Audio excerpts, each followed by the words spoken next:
Well, people have a name for things. If they see a child draw pretty pictures right away, they think the child is gifted.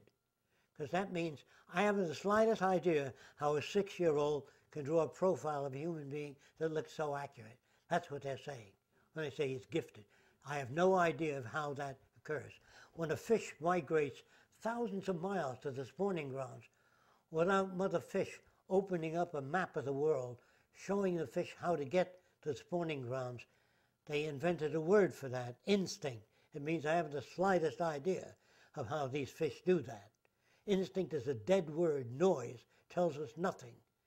But a word that says, I'm going to try to find out how it is that fish can do that. So they study the magnetic currents under the Gulf Stream, which the fish follow. Once you begin to know that birds can follow Earth's magnetic currents, because if you strap a small magnet to a bird's head, he doesn't migrate, becomes confused. So it was called years ago a mechanistic point of view, and people hated that word. Mechanistic? I'm not a machine.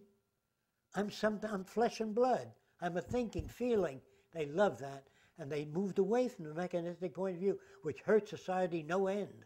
It's a mechanistic point of view. All that it says is, look, you can't roll your eyes to the right unless there's a muscle and the nerve cells that feed that muscle. You can't twist your arm unless muscles run in that direction. That's all that a mechanistic point of view stated, that nothing occurs.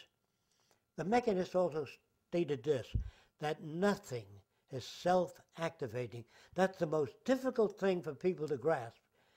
Trying to simplify that, a sailboat cannot sail. It is moved by the wind. A plant cannot grow. All that's nonsense. Still exists today. A plant requires warmth, temperature, moisture, gravity.